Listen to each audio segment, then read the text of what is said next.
Então, vamos combinar o seguinte, a partir da nossa próxima aula, 100% da galera com a câmera aberta, ok? Então, vocês não podem dizer, aí vocês vão poder dizer que foram pegos de surpresas, não estava preparado, passei perfume, né, para estar aqui na transmissão, ok?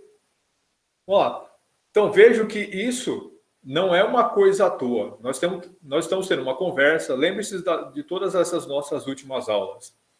Elas não são pensadas para ser monólogos. Eu falando, né, como se eu estivesse falando aqui para a parede, né, e isso não fizesse nenhuma diferença. Né?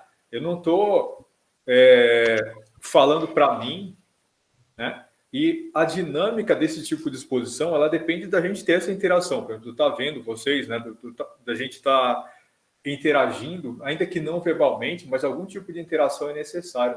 Nós precisamos, né, conversar fazendo essas aulas, ainda que eu esteja falando a maioria do tempo, ok? É muito importante, não é uma coisa pouca, é importante para que a gente possa calibrar, né, a dinâmica da apresentação, é importante para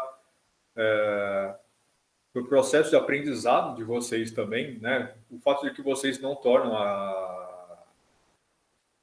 a câmera, né, on, o fato de que vocês não deixam a câmera ligada, coloca vocês numa situação de profunda passividade. Isso é uma coisa muito ruim, né? O tipo de aprendizado que a gente está criando aqui não pode ser feito dessa forma, né? A ideia de você ter uma aula ao vivo, projetada desse jeito, é muito diferente de eu estar assistindo um vídeo no YouTube.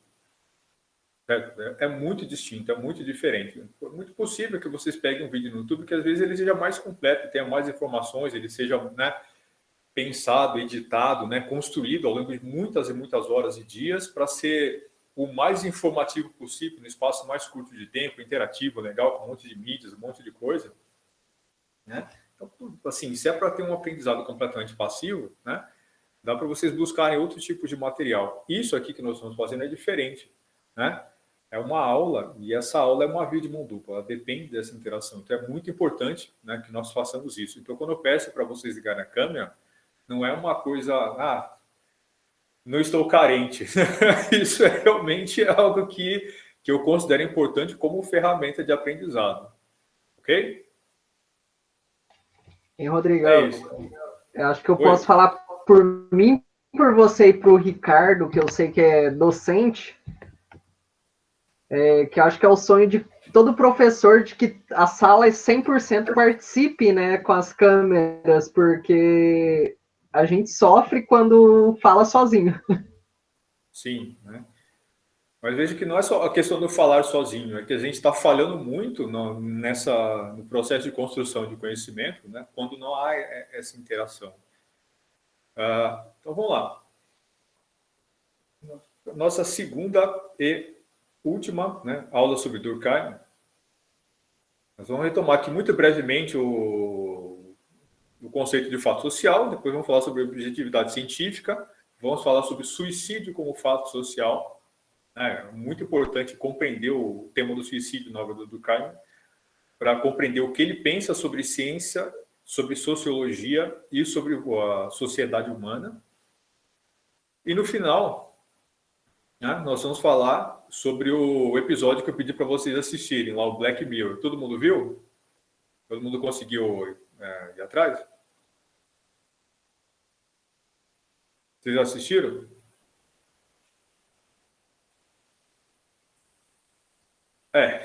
Vamos lá. Então, professor, eu não consegui assistir porque minha Netflix tinha vencido. Daí eu voltei com ela ontem. Muito bem. Então, fato social. Então, lembre-se das características principais, né, do conceito de fato social. Ele é externo, generalizante e coercitivo, que significa que os comportamentos básicos, os blocos básicos de comportamento dos seres humanos dentro de uma sociedade, eles seguem uma lógica que é bastante particular. Eles são os elementos componentes da sociedade e são eles as peças ou componentes que fazem com que esse organismo social funcione. Então, os seres humanos, ao agirem em sociedade, eles agem em blocos de comportamento, que nós chamamos de fatos sociais. Esses blocos de comportamento são as peças que compõem, né, o conjunto da sociedade ou o organismo social. Então, lembre-se que o tema do organicismo, né, é muito importante na obra do Émile Durkheim. Nós poderíamos também fazer uma comparação, né, uma analogia com a ideia da máquina. Então, peças que compõem uma máquina ou órgãos que compõem, né, um organismo vivo. Essa ideia de organismo, ela é muito importante para se compreender a obra durkheimiana. Portanto, prestem atenção a esse tópico. Não é apenas mais um elemento dentro da obra do autor. Esse é um elemento central e age como fio condutor para a gente entender a obra inteira do autor. Então, os elementos principais do conceito de fato social são a ideia de que ele é externo, generalizante ou coercitivo, ou seja, ele aplica-se a todas as pessoas de forma geral e ele é coercitivo, ainda que essa ideia de coerção não esteja necessariamente ligada à violência, mas ela pode perfeitamente estar. Lembre-se sempre, coerção não é sinônimo de violência. Essa violência, pelo menos, ela não é física. A violência ela pode ser perfeitamente aplicada em outras modalidades. A gente pode estar falando de violência simbólica, né? O bullying, por exemplo, né? Muitas vezes ele não é fruto de violência, né? Atos de violência física. A agressão verbal, os atos constantes de humilhação, né? De degradação das pessoas, muitas vezes eles são mais agressivos, eles são mais violentos nesse sentido, eles deixam marcas mais profundas do que violência física. Uma pessoa que seja agredida fisicamente, né, de forma frequente, muitas vezes ela pode não sofrer tanto, ou ela pode não ficar tão traumatizada, isso pode não deixar marcas tão profundas quanto um processo constante, né, de agressão moral, de humilhações, de degradação. Portanto, essa violência que não é física, muitas vezes ela tem um efeito que é mais profundo e mais duradouro na vida das pessoas, e ela explica muito daquilo que os fatos sociais representam para as pessoas. Então, aquilo que nós fazemos, segundo esse conceito de normalidade e anomia do Durkheim, ou seja, a normalidade é o modo normal de funcionamento da sociedade, é aquilo que as pessoas geralmente fazem, e a anomia é aquilo que as pessoas, em geral, evitam fazer, aquilo que é o estranho, aquilo que é o diferente. Nesse sentido, evitar a estranheza, evitar ser diferente do resto, evitar fugir da manada, né, é muito importante para, né, fugir também de processos de coerção. Muitas vezes essa coerção vai ser moral e ela não será física. Então, o tempo todo nós estamos tentando nos integrar à sociedade, agir como todo o resto, e isso é feito tanto, né, pelo desejo de suceder bem dentro dessa sociedade, de estar bem integrado à sociedade de modo geral, mas também significa que eu quero evitar, né, a falha na integração social, eu quero evitar ser diferente do resto. Né? E se evitar ser diferente do resto, tem uma infinidade de implicações em todos os elementos da vida das pessoas. O episódio que eu pedi para vocês verem, né, ele é brilhante para explicar justamente o que seria isso. Então, a gente perde muito hoje ao não ter feito ao não poder usar isso como uma ilustração. Certo? Então, vejo que o Émile Durkheim não está jogando palavras ao vento. Né? É muito visível o processo de descrição que ele faz da ordem social. Outro elemento importante na obra durkheimiana é a ideia de objetividade científica. Veja, como método de produção do conhecimento, ele pensa a análise sociológica como uma análise completamente objetiva. Significa que, do ponto de vista dele, é possível ao autor, ou seja, ao pensador, ao sociólogo, ao analista social, separar-se completamente do seu objeto e compreendê-lo como algo que lhe é estranho. O que seria isso? O que significa isso? Significa que, do ponto de vista durkheimiano, o cientista social é capaz de fazer uma análise plenamente objetiva do comportamento social das pessoas. É possível perfeitamente fazer uma análise da sociedade sendo completamente objetivo. Preciso dizer para vocês que isso, obviamente, é altamente polêmico. Né? Os outros autores das ciências sociais não veem isso de forma alguma. Né? Os outros dois desses 3 porquinhos que eu falei para vocês na aula anterior, né, Max Weber e Karl Marx, eles pensam o autor, né, como sendo alguém que está plenamente integrado à ordem social e, portanto, ele não tem condição de objetividade plena. Ou seja, ao tentar explicar um tipo de comportamento social, ao analisar um evento político, ao analisar um tipo de comportamento que as pessoas estabelecem socialmente, vamos falar de qualquer elemento que é parte típica de uma ordem social, o autor, o pensador, o sociólogo, vai, obviamente, ser não apenas parcial, mas ser alguém que vive também aquela ordem social, ou seja, tudo aquilo que ele escreve, aquilo que ele pensa sobre determinado fato, sobre determinado evento que está naquele momento ali sendo estudado ou analisado, vai ser sempre permeado pela minha subjetividade e pelo fato de que eu sou também parte dessa sociedade, ou seja, o local que eu ocupo nessa sociedade, o tipo de criação que eu tive, mas não só isso, né? O tipo de interpretação social que eu possuo, o tipo de criação, né, que eu tive, no sentido de o tipo de introjeção de ordem, né, o tipo de visão de mundo, o tipo de moral que eu possuo, o tipo de interpretação típica que eu possuo dessa ordem social, por também fazer parte dela, vai influenciar a minha análise. Ou seja, aquilo que eu penso de forma não completamente objetiva, mas eu penso como parte dessa ordem social. Certo? Um exemplo do que seria isso, né? Um exemplo prático aqui, pensando na área jurídica.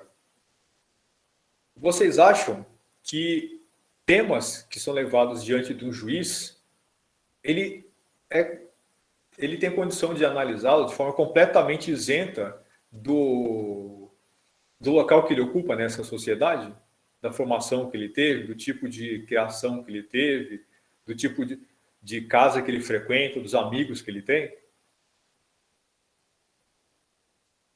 Né? Por exemplo, chega um caso lá em que o marido apanhou da mulher, né, e está processando a dita cuja. Vocês já ouviram falar de casos desse tipo? Não necessariamente no judiciário, que muitas vezes nem chega lá. Então, o que acontece? É possível, né? É raro, mas acontece, situações de violência doméstica em que o autor da violência não é o homem, mas a mulher. O que nós temos ali, Maria da Penha, com o objetivo de proteger a mulher do homem no casamento?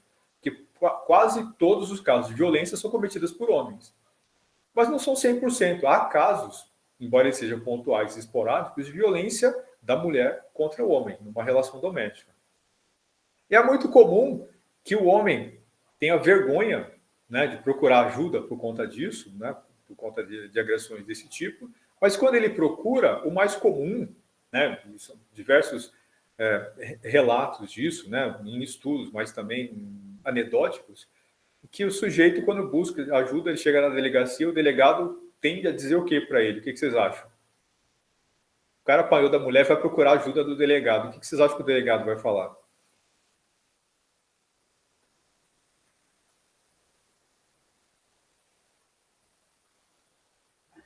Primeiro ele vai rir, né?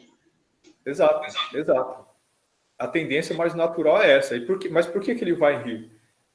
Porque geralmente é o homem que bate na mulher, não a mulher que bate em homem. Ou seja, apesar dele estar ali para defender as pessoas, qualquer pessoa que sofreu uma injustiça, que sofreu uma agressão, que foi vítima de um crime, ou seja lá o que for, ele vive numa sociedade que ela é machista. Ele vive numa sociedade machista. Né? Ele é parte disso, ele não age de forma completamente alheia, ou seja, ele está carregado pelos mesmos preconceitos, pela mesma ignorância, mas ele possui dentro dele os elementos que compõem essa mesma sociedade. Portanto, quando o homem chega na delegacia para dizer que apanhou da mulher, ele reage não de forma objetiva, como um delegado, dependente de qualquer subjetividade, que analisa o caso colocado diante dele e vai proceder a uma solução. Como é que ele reage a isso? Com base naquilo que ele sabe, naquilo que ele conhece, naquilo que ele vive. Vocês imaginam como é que o delegado desses vai falar com os amigos, relatando um caso desse tipo, né? Terminou o expediente, ele vai lá com a galera, o que ele vai falar sobre isso? Né? A gente consegue já imaginar, isso é um preconceito certo? Então, o fato de que nós estamos imaginando já todo o diálogo também mostra como nós somos parte dessa sociedade, e nós sabemos, porque nós vimos isso acontecer, ou seja, existe um parâmetro, há padrões de comportamento, não estou inventando isso do nada. Nós sabemos que isso é um comportamento mais provável, porque ele é recorrente. Eu já vi isso acontecer muitas vezes, e a tendência é que provavelmente isso vai acontecer no futuro. Isso é um preconceito, mas também é algo que deriva, né, de uma recorrência. Eu sei disso porque nós já vimos acontecer no passado. Não necessariamente nessa situação específica, mas nós sabemos que esse seria o comportamento mais comum, mais típico. Certo? Então, essa ideia do que é típico é muito importante na obra do Durkheimiana. Mas veja que, por mais que agora nós estejamos vendo, né, analisando casos específicos, nós entendemos que provavelmente não faz muito sentido dizer que é possível essa objetividade completa, mas na obra do Durkheimiana faz. Então, vejo que não é só uma questão de apontar que o autor está certo ou está errado, mas há elementos da obra dele, né, que fazem sentido, mais sentido, e outros fazem menos sentido. Então, é importante, ao analisar a obra de qualquer autor, buscar entender como ela funciona, quais são os elementos que o autor propõe para a gente, e extrair delas o que funciona e o que não funciona. Certo? Então, não existe nenhum autor que seja perfeito, nenhum autor que tenha produzido uma obra que nós devemos dizer, nossa, isso, né?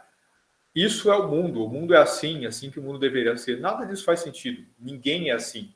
Não só autores da ciência política, do direito, assim como políticos, religiões, nada é perfeito, nada, né, entrega para a gente respostas plenas sobre esse mundo. Né? Então, é importante usar a nossa subjetividade, a nossa capacidade para, né, usar isso como uma ferramenta de leitura da realidade. Mas nós não podemos jamais entender obra de autor nenhum como sendo a realidade. Okay? Então, para o Durkheim seria possível, ao fazer uma análise científica, ser completamente objetivo, né? Me separar do objeto e entender o objeto como uma coisa completamente... como se eu estivesse analisando, sei lá, uma pedra, como se fosse um geólogo, né, analisando, né, rochas. Não é assim que uma sociedade funciona. Também não é assim que uma análise social funciona. Mas e no direito seria assim? É possível essa objetividade plena? Nós já vimos que não, e desde lá do começo. Desde a abordagem do policial, passando por todos os trâmites do processo, até o julgamento e depois a prisão, nada é plenamente objetivo. Certo? Tudo aquilo que acontece é permeado por essa subjetividade, pelo fato de que nós fazemos parte dessa ordem social. Portanto, todas essas decisões que são tomadas, mas também as nossas opiniões sobre elas são profundamente baseadas muito mais na nossa ideologia, na nossa visão de mundo, no lugar que nós ocupamos na sociedade, muito mais isso do que nos fatos em si.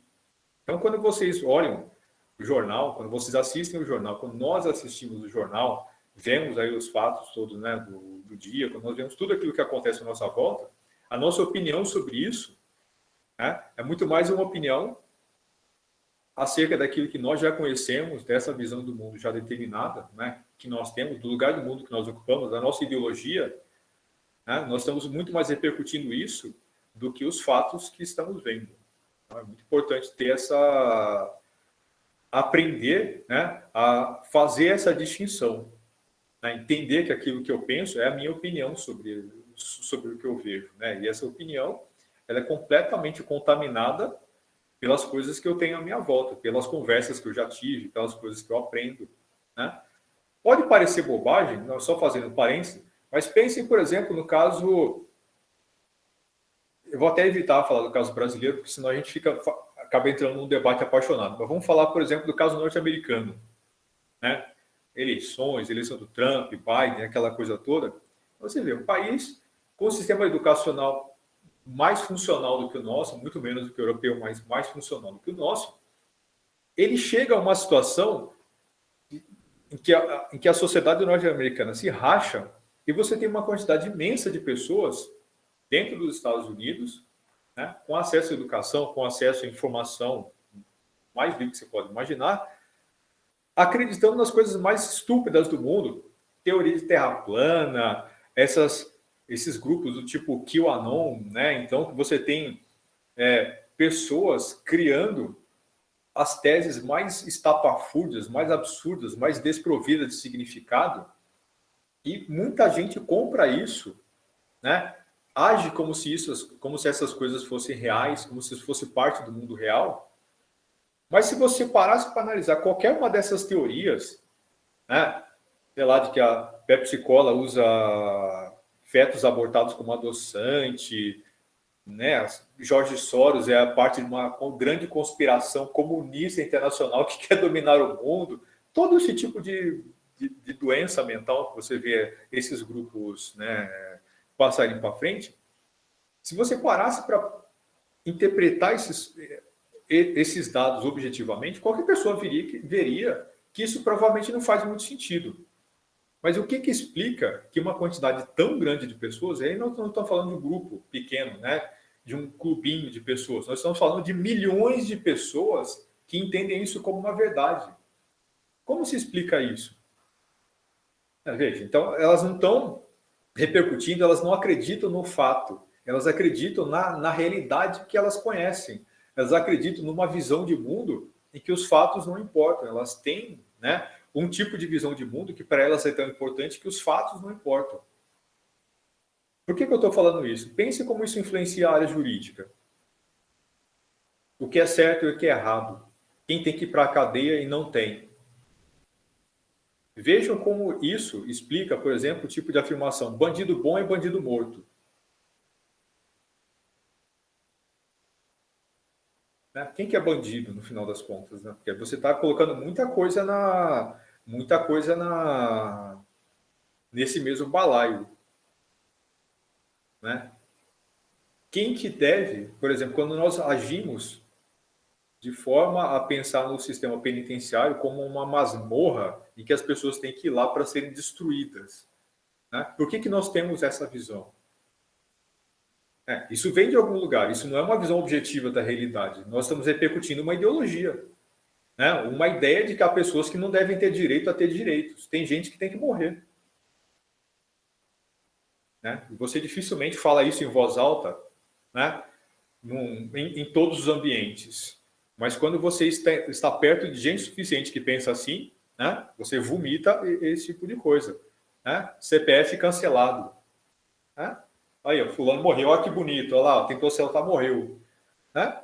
Como se um objeto, qualquer que seja, valesse a vida de uma pessoa.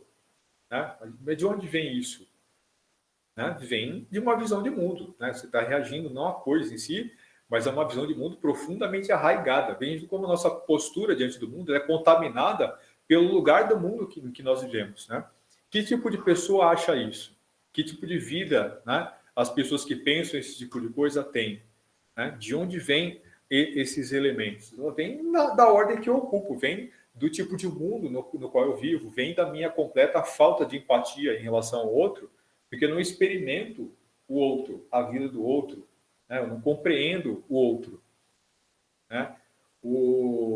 Esse episódio do Black Mirror, Nose Dive, o Queda Livre, ele mostra muito isso, né? A ideia que você constrói uma determinada ordem social, mas que ela é opressiva, ela é agressiva diante das pessoas, e aquele que é o paia, aquele que é o outro, aquele que está fora dessa ordem, aquele que não é o incluído, aquele que não tem a nota, né, maior lá no aplicativo, você não consegue ter empatia com ele, ele deixa de ser uma pessoa, deixa de ser visto como um ser humano. Vejo que essa visão de mundo, essa ideia de que eu acho que eu faço uma análise objetiva da realidade, que aquilo que eu sei é o que é, né, leva a uma quantidade absurda de abominações que nós achamos que elas são normais, quando não são. Certo? Então é importante não se deixar levar por esse tipo de discurso, nem por esse tipo de proposta. Então, se nós acreditássemos na perspectiva durkheimiana de que há uma objetividade plena, em que eu posso enxergar a realidade, eu vejo puramente a realidade como ela é. Né? Se eu penso nisso, eu dou a essa minha visão de mundo, né, um peso muito complicado, porque aquilo que eu sei sobre o que eu estou falando, né, é sempre muito pouco. Né? Seja o que for o assunto que eu esteja tratando, né, tudo aquilo que eu sei sobre ele é só uma pequena parte, uma pequena fração, certo? Não temos a capacidade de compreender plenamente tudo, né, sobre aquilo que nós estamos discutindo. Isso vai ficar mais claro em discussões futuras que a gente tiver, principalmente lá na obra do Max Weber, que já vai ser o nosso próximo autor. Essa ideia da objetividade, só para a gente ter um parâmetro de em que ponto o Émile Durkheim chega para justificar isso, faz com que ele pense, por exemplo, no suicídio como um fato social e não como um fato psicológico. Então, do ponto de vista do Émile Durkheim, o suicídio ele é cometido por conta de uma lógica que é social. Ele despreza completamente qualquer leitura psicológica e ele vai explicar o suicídio com base na estatística, com base em dados, né, construídos socialmente. Ele vai pensar o suicídio exatamente a partir dessa lógica. Ele é construído com base numa interação que vem de fora para dentro e não como fruto de um ato individual.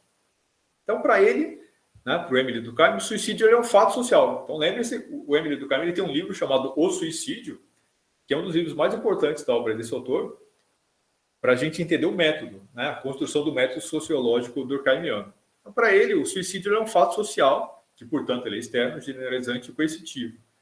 Ele é externo, né? Ele parte dessa interação social que vem de fora para dentro. Ele é externo porque ele não depende do indivíduo. Veja como é interessante isso. Obviamente, ele é generalizante, porque todas as pessoas vão estar, de alguma forma, né, sujeitas a isso, embora nem todas cheguem, né, a cometer suicídio, mas todas as pessoas, qualquer pessoa dentro da sociedade, poderia cometer suicídio dentro da lógica durkheimiana. E ele é coercitivo, ele é fruto de uma força externa que se impõe ao indivíduo, e quando essa força externa vence, ele se mata. Certo? Esse suicídio, né, o suicídio, segundo Durkheim, ele tem uma função social. Ou seja, se o suicídio ele é um fato social, assim como a política, assim como a educação, assim como a religião, assim como a moda, ele também tem uma função social. E qual função social vocês acham que o suicídio poderia cumprir numa sociedade?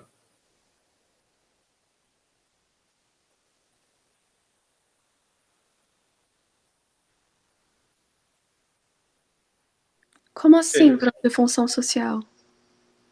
Ele é uma parte importante da ordem social e ele tem uma tarefa a cumprir. Ou seja, se ele é uma peça social, se ele é uma peça dessa máquina social ou desse organismo, seria mais ou menos como pensar que o suicídio, né? Por exemplo, nós falamos na aula passada, digamos que o coração seja, né, o motor, né? Ou o trabalho seja igual ao coração ou igual ao motor, né? Aquilo que empurra a sociedade para frente. Então, o trabalho tem uma função social, certo? É possível sociedade sem trabalho? Professor, Oi. boa noite, primeiramente. Boa noite. Eu vejo assim, não sei se é o correto, mas primeiramente eu vejo assim, a questão do suicídio é uma questão muito triste, assim, né? Uma pessoa ir ao suicídio porque a pessoa já não tem mais saída. Mas eu vejo o suicídio, na verdade, como um controle populacional. Seria um controle populacional, no meu ponto de vista, né? É uma possibilidade, né? Seria uma possibilidade. No caso da obra do Durkheimiana, ele não vai estar abordando essa questão especificamente, mas ainda assim o suicídio tem uma função, né, social, ou seja, ele serve a um propósito dentro da sociedade. Se ele é uma peça dessa máquina social, ele serve para alguma coisa.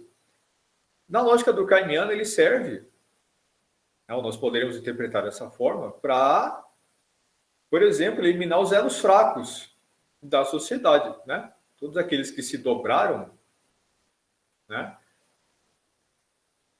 Eles perderam a função dentro da sociedade, ou seja, todos aqueles que, por uma razão ou outra, acabaram optando pelo suicídio, ao fazerem isso, né? Eles estão contribuindo para a sociedade. Veja que coisa interessante. Então, vamos lá. Segundo o Emile Durkheim, só um instantinho, Ricardo. Segundo o Emile Durkheim, o suicida de amanhã, ele está sendo gestado hoje. Então, veja, o suicídio é uma decisão social que vai ser tomada pelo indivíduo, mas a lógica ela é social. Diga. Seria o suicídio, né? O professor falou de conformidade social. Sim. Na aula anterior. Seria o suicídio essa, vamos dizer assim, essa não conformação social e a consequente fuga dessa não conformação social? É uma das opções, ou pode ser conformação social demais, mas também pode ser, ele pode ser fruto da inadequação à conformidade social, ou ele pode ser causado pela conformidade social. Então, vamos explicar. Segundo o Durkheim, há 3 tipos de suicídio, 3 modalidades. O suicídio ele pode ser egoísta, altruísta ou anômico. Então, o que é o suicídio egoísta? O suicídio egoísta é justamente essa inconformidade social. O suicídio egoísta ele é causado pela falta de sociedade, né, na vida da pessoa. Então, aquele que não se enquadra, aquele que é estranho, aquele que é diferente, aquele que não consegue se sentir suficientemente incluído na ordem social, ele pode acabar tirando a própria vida. E isso, segundo Durkheim, vai ser chamado de suicídio egoísta, porque ele mostra que o ego individual venceu o ego social. Ou seja, ele não conseguiu incluir a própria personalidade, as próprias aspirações em relação a esse mundo dentro dessa ordem social. Um exemplo do que seria isso. O Japão é um tipo de país, né, em que há uma quantidade absurda de suicídios. Os níveis de suicídio no Japão eles são muito altos. Em geral, as pessoas se matam no Japão por solidão, né, por inadequação à ordem social. As pessoas não conseguem se sentir incluídas, as pessoas não conseguem fazer amigos, ou seja, elas não conseguem se integrar plenamente à ordem social, a pessoa não consegue constituir família, não consegue arrumar um trabalho, a pessoa não consegue se sentir bem convivendo em sociedade, então ela comete suicídio. Isso seria um suicídio egoísta. Ou seja, aquele suicídio cometido pela pessoa que a gente aqui chamaria de estar numa condição de depressão. Né? A pessoa ela não tinha nenhuma razão específica para isso, né? Mas ela acaba cometendo suicídio porque ela não se sente plenamente incluída e integrada. Mas também pode ser o caso do suicídio em que a pessoa, sei lá, recebe uma notícia, um diagnóstico de uma doença terminal, ela se mata. Né? Não quero sofrer por conta disso, ela vai e se mata, né? De desespero. Então, esse seria o suicídio egoísta, né? Em geral, ele vai estar ligado à ideia da falta de integração com a sociedade. A pessoa se mata porque ela não consegue se sentir incluída, ela não consegue se sentir bem ou se sentir feliz. Aquele ritual, falta a sociedade nela. Aquele ritual japonês é Hakiri que chama? Seppuku ou Harakiri. Harakiri. Ele poderia ser enquadrado como suicídio egoísta? Não, esse é o suicídio altruísta. Que é o extremo oposto, é o suicídio causado pela ordem social. Ou seja, então, ao se adequar à norma, ao introjetar a ordem social, ele comete o suicídio em respeito às regras da sociedade. Eu vejo que o sujeito se mata cumprindo os desígnios da sociedade, e não porque ele não consegue se adequar, não porque ele está triste, não porque ele não se sente feliz dentro daquela ordem. Ele se mata porque ele está tão bem integrado àquela ordem que ele comete suicídio cumprindo as regras sociais. Um exemplo que seria isso, seppuku, né? Ou harakiri. Um soldado participou da guerra, né, e agiu com covardia. Ele foge, né, na batalha e acaba voltando para a vila. Mas as pessoas olham para ele e apontam e dizem: você é um covarde. Você é um soldado que perdeu a sua honra porque você não morreu lutando, né? Todos os nossos soldados morreram e você não. Aí o que ele faz?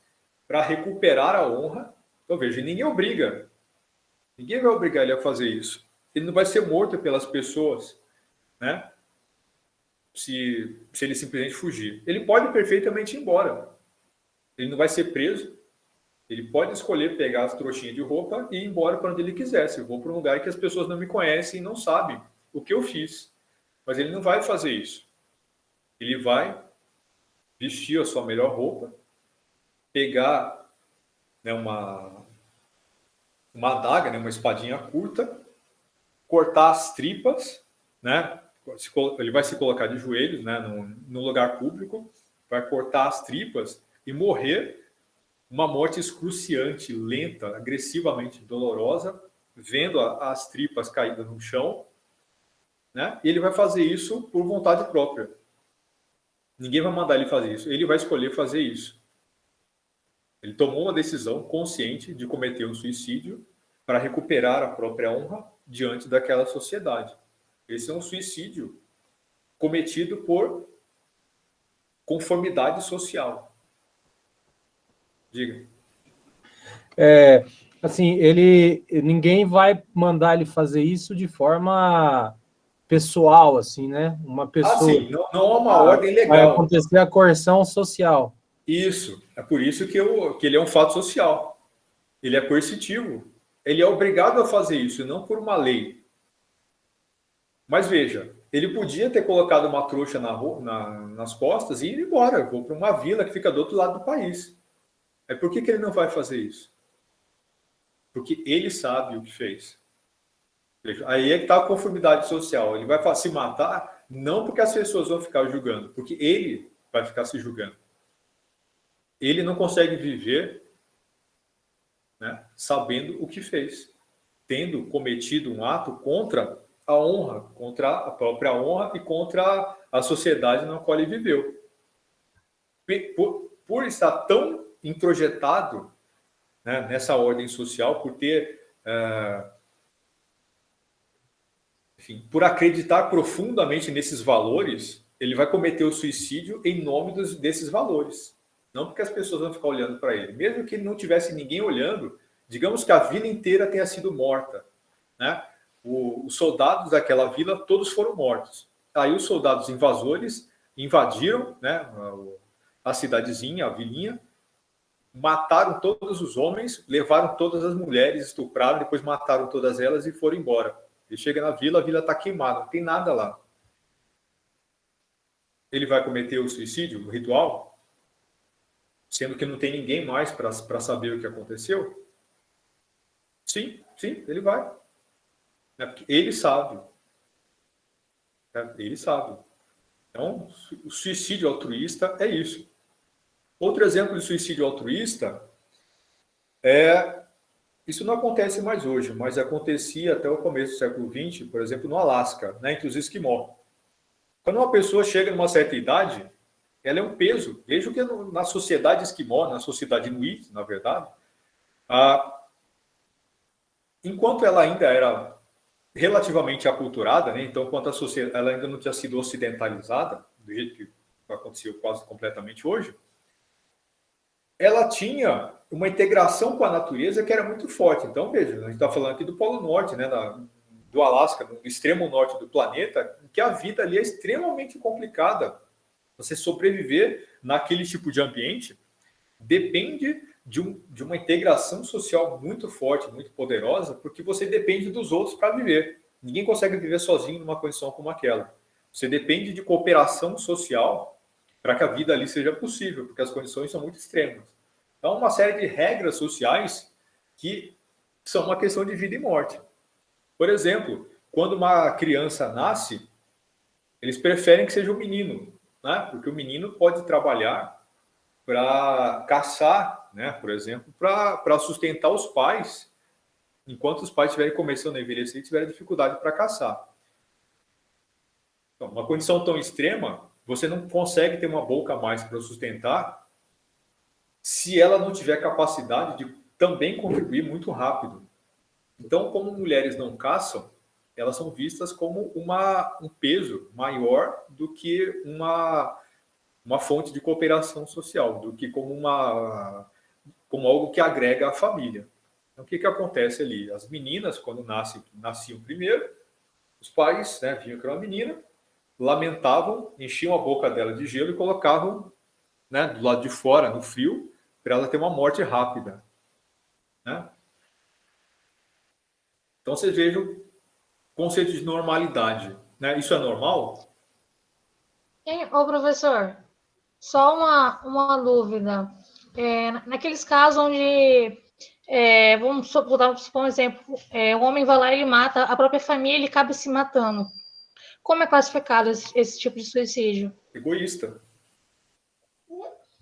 Egoísta? Sim, mas já eu vou explicar por quê. Deixa eu só voltar aqui. Então, vejam, para a gente entender um outro conceito que é importante, que é o de normalidade. Isso é normal? Você matar uma menina desse jeito? Né? Na nossa sociedade, não. Lá é. Mas isso é crime? Na nossa sociedade seria um crime hediondo, né? Um crime bárbaro. Lá é considerado crime isso? Lá não. Não. É considerado errado? É considerado imoral? Não. Então veja, o que é normal? É que nem para os índios, né? Quando nasce uma criança aleijada,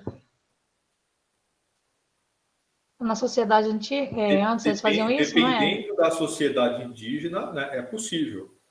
Então você veja, lá o tipo de conduta que você vai ter, portanto, ele é muito definida pela construção da coesão social.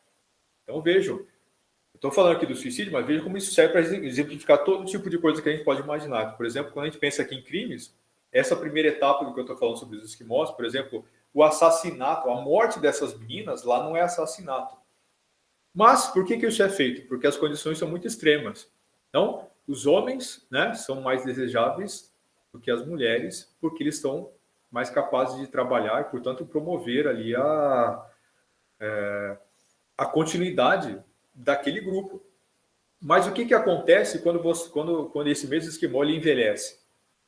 Né? Quando ele não tem mais a capacidade de caçar por si próprio. Ele não fica em casa, né, sendo sustentado pelos filhos. O que ele faz?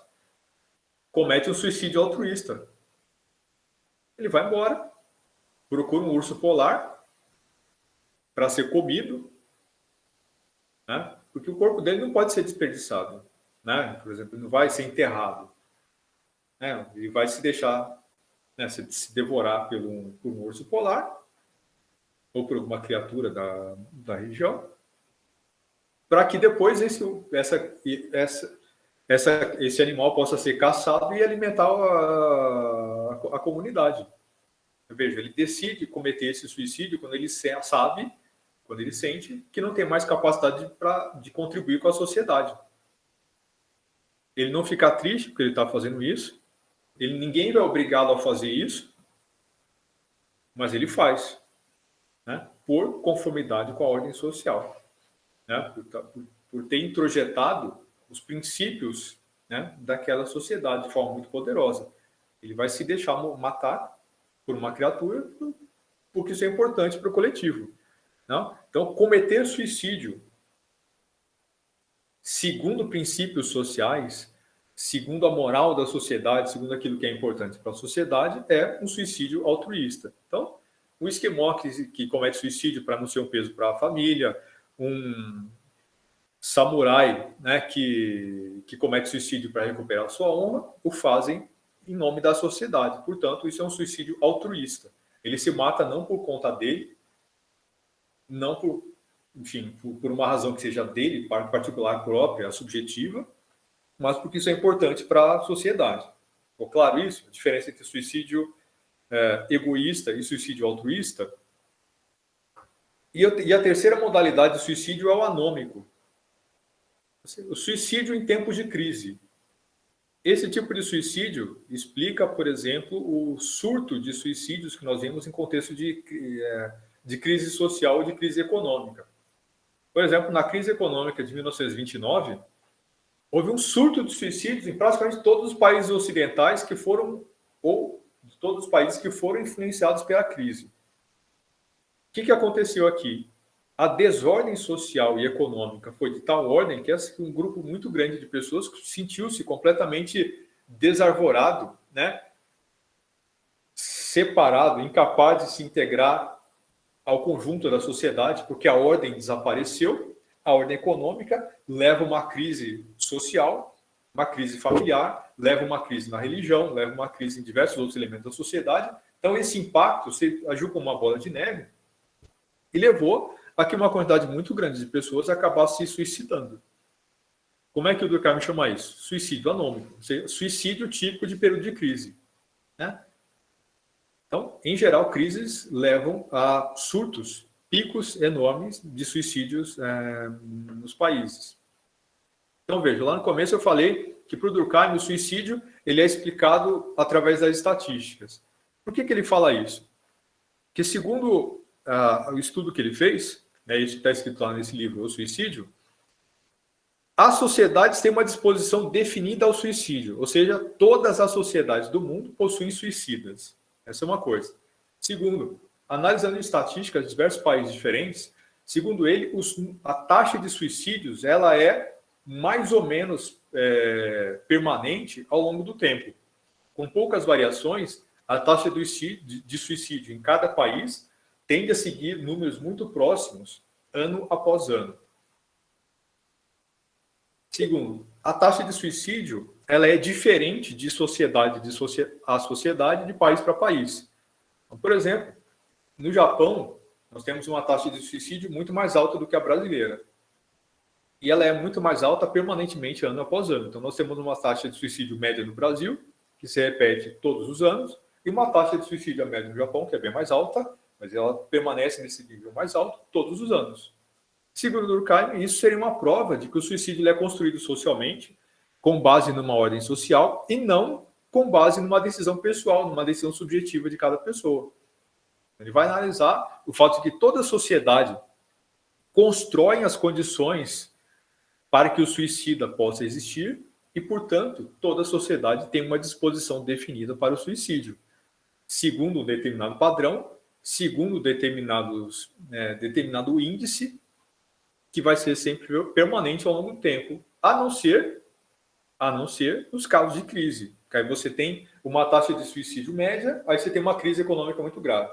Você tem um pico de suicídio, depois ele cai e volta à estabilidade padrão que já havia antes. Sociedades diferentes vão produzir quantidades diferentes de suicidas por motivos diferentes. Né? Então, segundo Durkheim, dependendo do tipo de suicídio, nós temos aqui uma propensão maior ou um vínculo maior ou menor dos indivíduos daquela sociedade para com a ordem social. Por exemplo,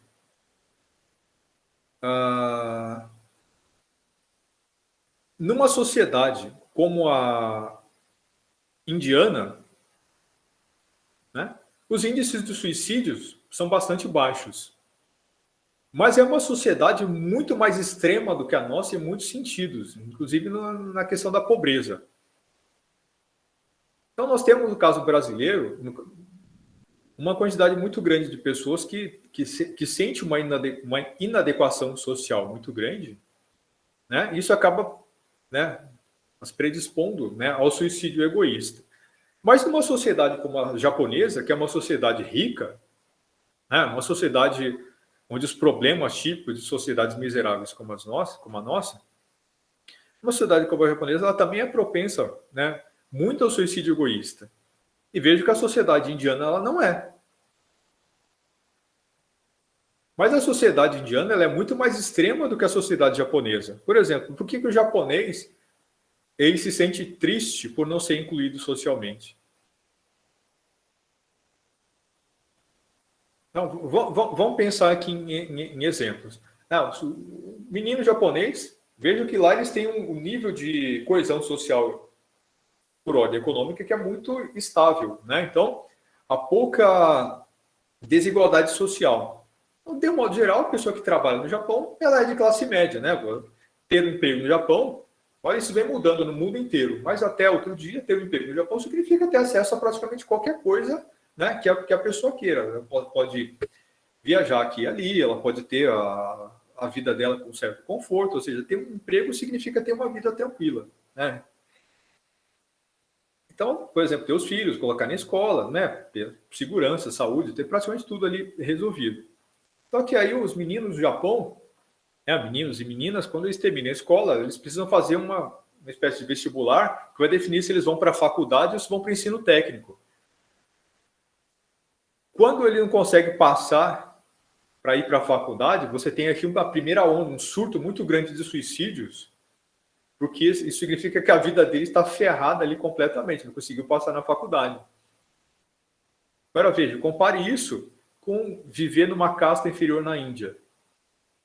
O que significa os problemas do dia a dia?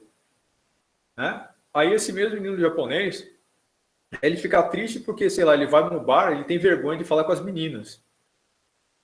Né? Ou ele não é o cara que é o legalzão do grupo, assim, né? Você tem um grupo de amigos, tem o pessoal que é mais super, né, mais carismático, né, mais descolado, e ele não é o cara mais descolado do grupo, ele vai se afastando, né, ele vai ficando... Então, aí o cara se mata por isso, o cara se mata por timidez, ele se mata porque não conseguiu alguns objetivos que ele tinha na vida. Comparem isso com o que acontece na Índia. Dependendo do lugar que você nasce, o emprego mais legal que você pode ter é catar cocô no chão, com a mão. Então você tem extremos muito maiores que não produzem o mesmo tipo de força de desintegração social, de separação entre indivíduos. O que a sociedade japonesa cobra do indivíduo de tão grave que vai fazer com que ele decida se matar porque ele não aguenta a pressão? Né? Eu vou no bar e as pessoas não acham que eu sou legal. Isso é o suficiente para o cara se matar no Japão. Né? Quando você compara isso com a Índia, que produz uma condição que é muito mais extrema, eu não posso nem entrar lá porque eu sou parte de uma classe inferior. Se eu entrar lá, as pessoas vão me dar soco na cara. E ainda assim ele não se mata. Né? A ordem social ela é tão introjetada lá que a sociedade ela é muito mais presente na vida do indivíduo. Ele não se aliena em relação à sua sociedade. No Japão, embora seja uma sociedade muito estabilizada, muito tradicional, né? Ela se reproduza muito bem, mas veja que ela acaba deixando alienar muito facilmente as pessoas. Diga. Pode falar, Ricardo. Será que seria assim alguma coisa relacionada assim ao seguinte? Na Índia, né, como existem as castas e essas castas são pré-determinadas e coisas fixas, né? Porque eu não sei, não existe a possibilidade de mudar de casta, né? Não. Então não gera nenhuma expectativa na pessoa de um dia saltar, ter novos degraus. Já no Japão, já existe a expectativa de você ser aprovado num vestibular, que depois isso sendo frustrado, tem aquela sensação de perda e talvez a culpa, assim, né? E essa culpa levar a desencadear isso. Sim, então você veja que é o comportamento fatalista. Mas é mais do que isso, porque não é só uma questão de castas, porque mesmo dentro das castas, há certas diferenças são possíveis. Por exemplo, nem todo pobre indiano, ele é parte de uma casta inferior. Ou seja, em tese ele teria a chance de ascender socialmente. Mas mesmo assim, você não vai ter na Índia nem um índice de suicídio grande como esse, nem, por exemplo, né, para voltar aqui para a nossa área, né, que seria jurídica, nem um nível de criminalidade grande. Você veja que coisa interessante. Os índices de criminalidade na Índia... Diga. Não, pode terminar a explicação. Os índices de criminalidade na Índia são muito mais baixos do que a média brasileira. Mas a Índia, na média, é um país bem mais pobre que o Brasil. Por exemplo, para pensar aqui em termos de comportamento social e conformidade social, as pessoas tendem a confundir muito pobreza com criminalidade, né? Pobreza com marginalização. E a sociologia prova, por A mais B, que não há uma relação automática entre pobreza e criminalidade. As pessoas que acabam aderindo à criminalidade, vai ter uma aula no futuro que a gente vai discutir isso especificamente. Mas a adesão à criminalidade não vem da pobreza, e sim da desintegração da ordem social. Nem toda sociedade pobre é uma sociedade desintegrada. E a desintegração que leva à crise moral, à crise de empatia, à crise de capacidade de se relacionar com o outro e enxergar o outro como ser humano. Agora, veja que coisa interessante. Na sociedade brasileira, nós temos um nível de criminalidade que ele é alto nos grupos pobres, ele é alto na classe média, ele é alto na elite. Nós temos uma elite que é mais bandida, a gente vai discutir isso mais para frente, ela é muito mais bandida do que as pessoas que moram nas favelas, né? Empresários bandidos, corruptos, políticos, né? Gente que desvia dinheiro, desfalca a empresa, gente que comete crimes contra a empresa privada na qual eles trabalham, contra o governo, contra tudo, né? Gente que rouba, gente que desfalca, gente que trai a família. Isso tem crime econômico, mas também crimes contra a moral, né? O jeito que trai a família, o jeito que trai os amigos. Então nós temos uma sociedade que o nível de bandidagem, o nível de criminalidade, o de más ações, ele é amplamente espalhado, mais ou menos no mesmo nível, mais para cima do que para baixo. E isso claramente não está ligado, portanto, com posses econômicas. Mas nós vivemos no Brasil uma condição de sociedade desintegrada. Problema de você ter empatia em relação ao outro, problemas para você olhar para o outro e enxergá-lo como igual. Um exemplo do que seria isso. Quando você vai para os Estados Unidos, né, ou quando você vê filme americano, série, é muito comum você ver aquela situação do tipo, né, tem uma escolinha local, uma praça, alguma coisa que está em risco porque uma grande corporação quer comprar e transformar numa coisa diferente. Aí o que as pessoas fazem? Né? Aparece lá uma criancinha, né, mais espertinha que fala, não podemos deixar isso acontecer. Aí ela se levanta, vai na frente da sala e diz, essa escola é nossa, ela é parte dessa comunidade, né? Nós temos que lutar por aquilo que é nosso. Aí as outras crianças vão ouvi-la, né? Aí ela vai para fora, aí os pais vão dar ouvidos, né? A comunidade vai se unir e vai salvar aquela escola, aquela praça, aquela árvore, seja lá o que for. É isso. A gente vê isso o tempo todo acontecer. Filminho de sessão da tarde tem isso o tempo todo. Né? Aquela situação em que alguém vê um problema acontecer, levanta a mão, ela sobe no caixotinho no meio da praça e fala, temos que mudar isso aqui. Aí sempre tem aquela frase, quem está comigo? E todo mundo, aquela coisa que é quando começa a mudança. Aí começa a musiquinha da mudança e de repente tudo vai ser diferente. Né? Agora, isso acontece no Brasil? Não acontece na favela, não acontece em bairro de classe média e não acontece na elite. O sujeito que se levanta para dizer, pessoal, vamos mudar isso? As pessoas olham para a cara dele e dizem, o que é esse lixo? O que é esse idiota? Quem que é esse cara para achar que eu vou atrás dele? Quem está comigo? As pessoas... É ridículo. As pessoas não conseguem enxergar no outro, né? Nada de positivo o suficiente para que eu vou segui-lo, né? Eu vou atrás dele. Ele puxou a bandeira, eu vou junto. A gente tem uma dificuldade enorme para construir isso. E essa é uma das razões, por exemplo, pelas quais os partidos políticos brasileiros são tão fracos. Você tem uma dificuldade monstruosa para conseguir construir coesão social, para conseguir construir coisas contando com os outros, contando com as pessoas. Mas a mesma coisa vale para todo o resto, né? Isso vale para um representante de sala, né? Para você mobilizar os alunos para conseguir qualquer coisa. Vale em qualquer situação. Vale para um chefe de setor de uma empresa, vale para o dono da padaria que quer a adesão da pessoa que trabalha lá para agir de um jeito diferente. Ele fala, não seria melhor se todo mundo fizesse de outro jeito isso, né? Vai ser melhor. Né? As pessoas não ouvem, as pessoas não enxergam valor no outro. Vejo que nós vivemos numa sociedade que a gente olha para o nosso semelhante, para quem está perto da gente, a gente pensa, brasileiro não presta, brasileiro é vagabundo. Mas o cara na favela pensa isso, todo mundo aqui é vagabundo, ninguém aqui presta. O cara de classe média olha para quem está em volta dele, pensa a mesma coisa, e a pessoa de elite também. Aí todo mundo olha para todo mundo e pensa, ninguém aqui vale nada. Isso é uma percepção, né, muito generalizada. Óbvio que há exceções, né, mas é uma percepção generalizada. O que importa é que o brasileiro, na média, se vê assim. E o fato de que a gente tem essa visão uns em relação aos outros faz com que a gente tenha uma dificuldade gigante para cooperar. Mas veja, isso é sintoma de uma sociedade desestruturada, numa sociedade em condição de plena anomia. Você não consegue se unir para promover política econômica, para fazer aquilo que é importante. O prefeito não consegue mobilizar a comunidade para fazer nada. Né? O governador não consegue. Você vê, você tem uma parte da comunidade médica questionando o lockdown, questionando o uso de máscara, né? Por razões que são as mais doentes possíveis. Então, você não tem a capacidade de se unir socialmente para combater uma pandemia como essa que está matando quase 300 mil pessoas.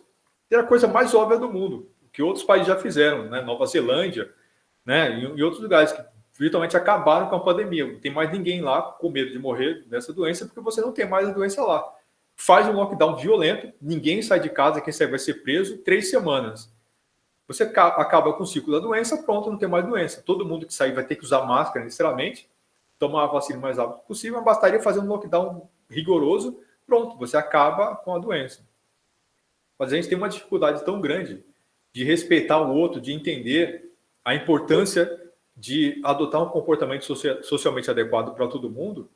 Por exemplo, não é o melhor para mim porque eu sou dono de um comércio local e se tiver um lockdown agressivo eu vou perder as vendas por 3 semanas. Não quero perder venda por 3 semanas. Que se dane. É importante manter o comércio funcionando? É óbvio que é. Né? Mas veja, todos os países do mundo em que as pessoas se importam de verdade, têm empatia real umas com as outras, né? Eles agiram melhor em relação a isso. Os países que já acabaram com a pandemia praticamente, o fizeram não porque eles não se importam com a atividade econômica, mas eles o fizeram. Professor, Eles têm capacidade de mobilizar as pessoas, mobilizar mais as pessoas. Diga. o senhor falou assim, em questão do lockdown e fechar os comércios. Mas Fechar tudo, né? Eu só mencionei o comércio, mas tinha que fechar sim. tudo. eu entendi nessa parte do lockdown de fechar tudo. Mas você acha que realmente as pessoas vão ficar em casa, vão obedecer? Então, esse é o Porque problema. no Por que as Brasil, pessoas não ficam em No casa? Brasil ninguém segue regras. O fulano pega, vai para uma chácara, vai para algum lugar, Isso. vai se reunir, vai fazer aglomeração. Não Então. adianta, fechar comércio não adianta. Então, mas isso é uma prova do que eu estou falando. Só é possível fazer um lockdown no contexto em que as pessoas têm empatia com o semelhante, em que as pessoas têm respeito pela comunidade. Num país como o nosso, não, assim, a gente nem consegue nem fazer a discussão sobre lockdown pela falta de respeito, pela falta de empatia com o ser humano. Se todo mundo ficasse em casa 3 semanas, tinha acabado a doença. É simples assim, é matemático. Mas o brasileiro não tem a capacidade de fazer isso. O brasileiro médio, né? Não quer dizer que todo mundo faça isso, mas a pessoa suficiente que não tem empatia em relação ao semelhante, que levam a que a gente viva essa situação.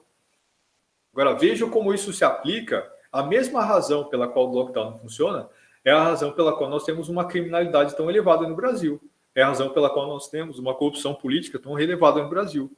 Nós temos uma corrupção empresarial tão elevada no Brasil. Nós temos tantos professores que não dão aula e tantos alunos que colam. Né? Porque, vejam, todos esses elementos, eles se expressam não só naquilo que é extremo, mas a maneira mais fácil de você ver isso é justamente nas coisas do dia a dia. Então, vejo a importância disso para a área jurídica.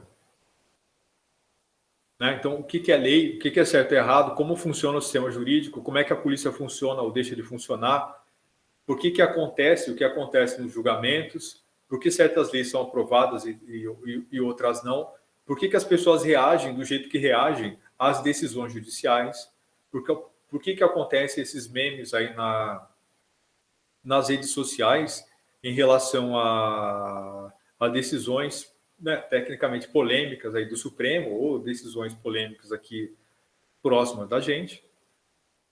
Entenderam isso? Então, fazer essa discussão, entender o que é a sociedade brasileira e como ela funciona, é fundamental para que a gente possa entender a polícia, entender o judiciário, entender o sistema prisional, mas também entender, por exemplo, a função do advogado. Entender o que é o dia a dia do advogado, que tipo de situação você vai lidar. Né? Isso depende não de questões objetivas, não daquilo que está no CPC, não daquilo que está na legislação, mas o grosso daquilo que define a vida de um profissional que atua na área do direito, seja qual for, isso é muito forte na questão da advocacia, mas é o que define a vida do delegado, do policial, do juiz, do promotor, né? Tudo isso vai estar ligado muito mais a a dinâmica do comportamento social no Brasil. Se a gente não entende isso, decorar código não serve para nada. Professor, outra parte que eu gostaria de citar aqui é que nem, por exemplo, nós já questionamos essa questão do lockdown, só que, por exemplo, o ano passado, nós estivemos em época de eleição, né? Período eleitoral. E da cidade onde eu vim lá, acredito que em todas as cidades também aconteceu essa parte de, por exemplo, ter carreatas. E na minha cidade, lá onde eu estava, cara, o pessoal se reuniu, todo mundo, na verdade, nessas carreatas, ninguém usava máscara, ninguém usava nada. Durante o período de campanha, estava tudo normal, o corona tinha sumido, entendeu? Agora, após ter acabado o período eleitoral, o pessoal veio cobrar para a gente estar usando máscara e álcool em gel, senão ia multar o comércio. Então, vejo que esse é o tipo de situação, eu entendo o que você quis dizer, mas veja o tipo de raciocínio que a gente tem que fazer em situações como essa. Você pode pensar, se naquele momento, né, se os políticos que organizaram carreatas para se eleger agora estão me cobrando, né, cobrando que eu fique em casa, depois deles terem feito carreatas só para se eleger, eles são hipócritas, então eles que se danem, não vou fazer lockdown nenhum, eu vou para a rua, vou abrir meu comércio, vou fazer seja lá o que for, porque nada mais importa. Essa é uma decisão possível, né? Uma visão possível desse tipo de caso. Outra é você entender que aquilo era absurdo, mas não justifica que a gente desrespeite agora, né, normas de distanciamento social, porque elas são importantes para manter a vida das pessoas. A gente não pode nunca cair naquela situação ou nesse discurso raso de que, então um erro justifica o outro. Quem é você para querer me cobrar a correção aqui agora? E veja como isso se aplica também a todos os outros elementos da vida. Então, veja, tudo isso que a gente está discutindo, né, se aplica a todos os fatos sociais e todos os elementos da vida social. Veja como isso se aplica também para a política, em geral. Mas o partido lá também não roubava, agora vai querer dizer que rachadinha é errado. Então, se o outro lá era ladrão, agora quer dizer que... Agora, quem são eles para querer cobrar o governo atual com esse negócio de corrupção? Quer dizer, como se o fato de que o outro era bandido justifique que o novo seja bandido também. Então é isso? Nós devemos aceitar que criminalidade é normal? Né? É uma questão que a gente tem que se colocar para pensar. Diga. Você falou essa questão de aceitar a criminalidade como normal, e eu lembrei de um discurso muito recorrente na área empresarial, que é justamente relacionado à sonegação de impostos, né, a parte de não cumprir algumas obrigações, e isso isso é legítimo frente ao empresariado, essa questão de não cumprir algumas obrigações, né? Sim. Tipo assim, quem não faz isso é idiota, quem não faz isso é bobo, né? É uma situação em que a criminalidade é normal, ela é vista como um comportamento normalizado. Porque se eu pagar o imposto, o governo vai desviar. Então, eu legitimo essa minha corrupção com base na corrupção do outro. Então, você vê que, na verdade, isso mostra como tudo isso está integrado, tudo isso são parte do mesmo mecanismo. Uma pessoa que pensa assim é uma pessoa que está desintegrada na ordem social. Isso é uma expressão de uma sociedade desintegrada. Um político que desvia recursos públicos, cobra propina do empresário, ele é uma expressão daquilo que está desintegrado na ordem social. Da mesma forma que o aluno que cola em prova. Da mesma forma que o aluno que o professor que não dá aula. Assim, Porque a ideia é, eu tenho compromisso com as pessoas, eu tenho que cumprir esse meu compromisso? Não, então que se dane. Né? Alguém está me cobrando? Não. Eu não vou fazer a coisa porque é certo. Eu deixo de fazer, deixo de cumprir as minhas obrigações e não vejo nenhum problema com isso. E essa é uma questão importante, porque quando a gente fala em criminalidade, isso tem a ver não apenas com a contravenção, né, prevista em lei. Significa também um monte de outras coisas, né? Assumir compromissos com as pessoas e não cumprir, né? Desrespeitar as pessoas, tudo isso tem a ver com aquilo que é o erro, né? Tudo isso tem a ver com processos de desintegração social e de falta de empatia, né? Você não dá nem bom dia para o porteiro do prédio, né? São todas partes do mesmo processo de desconstrução da ordem social. Uma pessoa que se acha no direito de sonegar e acha que ele é melhor do que o porteiro, não tem nem que dar bom dia, passo nem olho na cara dele, né? Ele não é diferente do político que também rouba, porque todo mundo rouba, né? Que faz as mesmas coisas que todo mundo faz. Isso é tudo parte do mesmo processo social. Isso é parte de um todo, isso é um sistema, né? Isso não existe isoladamente. Não existe corrupção política de forma isolada. Ela é expressão da desintegração social. Isso não é expressão da nossa pobreza, é expressão da desintegração social no Brasil. Há países mais pobres que possuem uma criminalidade muito menor e corrupção política, inclusive, muito menor. Certo? Então, para concluir, veja como é importante compreender, né, o mecanismo social para compreender o que é para compreender a lógica das ações sociais. Então, para entender o que é crime, para entender o julgamento, para entender todas as coisas que acontecem numa sociedade, a gente precisa entender a dinâmica da ordem social. Filho do presidente devia ser preso?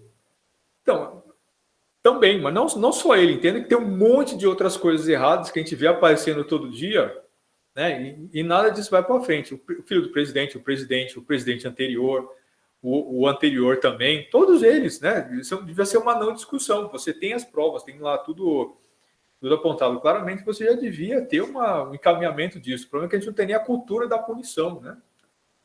Pode falar, Ricardo. Sabe, sobre essa questão de preso e tal, eu vi um comentário uma vez que faz muito sentido. Essas acusações e essas, vamos dizer assim, processos engavetados, eles são usados como força de coerção ali. Então, por exemplo, o STF, por exemplo, tem um monte de processo engavetado de senadores lá nas gavetas dele. Então, eles falam assim, ó, vocês fiquem quietos aí, não mexam com a gente, que a gente não mexe com vocês. Mas a bala está na agulha. Na verdade, em relação a isso, o que acontece é o seguinte, esse é o que se chama de lobby da mala preta. Porque os senadores não mexeram com o Supremo, na verdade, assim, não há muito que os senadores podiam fazer com o Supremo, em termos de o que eles vão pressionar, né? O pessoal do STF, eles não são criminosos que estão ali sob ameaça, eles não são vulneráveis diante dos outros poderes. Mas o que eles têm, né? O que eles podem querer desse Congresso que fazem com que eles mantenham esses processos parados, né? Investigações paradas? Eles têm interesse corporativo. Por exemplo, por que juiz, né, tem auxílio moradia mesmo morando na cidade? Ou seja, mesmo tendo uma casa na cidade que ele atua. Sendo que isso, obviamente, é uma imoralidade. Em uma infinidade de outros auxílios, paletó, mais um monte de coisa, o salário base do juiz é um, depois ele vai receber mais do que outro tanto com, né, os penduricalhos. Por que isso acontece? Por que você não consegue incluir o judiciário em nenhum tipo de reforma previdenciária?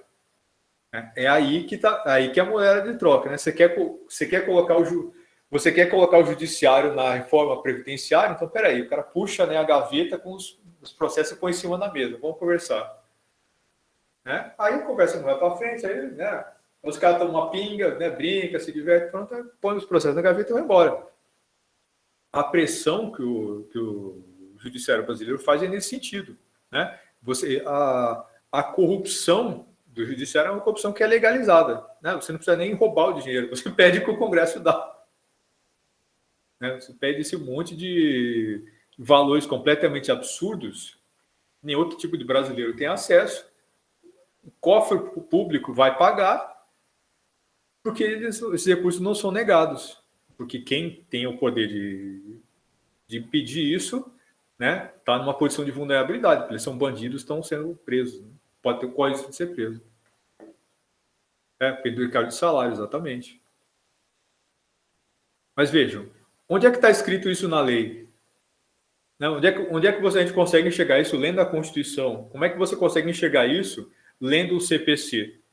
Não consegue, então. Por isso que é importante entender a dinâmica da ordem social para entender o que é a sociedade brasileira, mas não só isso, entender o que é o direito, entender de onde vêm as leis, por que elas são feitas assim, entendeu? Para entender a dinâmica do funcionamento judiciário depende de entender a sociedade brasileira. Você só pode fazer isso entendendo o sistema, né? Não dá para fazer isso pesquisando em lei.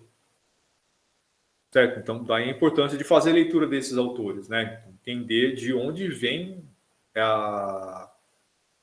esses problemas todos que nós vemos à nossa volta, né? Para evitar cair em discurso rápido, para evitar cair em meme, né, de Facebook. Então é isso, então é aquilo, STF corrupto, né? Então estão querendo botar o PT de volta no poder, aí não sei o que, tá. Isso é um monte de lixo, né? Um monte de balelas, ou o contrário somente, né? Que, então o conservadorismo que quer impedir a esquerda de voltar no poder, só, não sei o quê, é muito mais profundo do que isso. Então é importante entender, né, de forma consistente isso, né, os elementos da sociedade brasileira para a gente evitar o discurso do senso comum, para a gente evitar cair em discursinho, né, de WhatsApp e de Facebook. Certo? Então é isso, pessoal. Assistam lá o episódio, né, o Nosedive ou Queda Livre lá do Black Mirror, que nós vamos discuti-lo então no comecinho da próxima aula, ok? Próxima quarta-feira, a gente pega o começo da aula, uns 20 minutos pelo menos da aula, para a gente bater um papo sobre ele, para a gente encerrar Durkheim, depois a gente começa o Max Weber. Diga, Denise.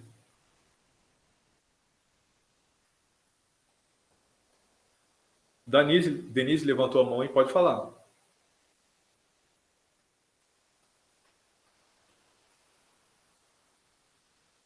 Ok, deve ter sido sem querer, então.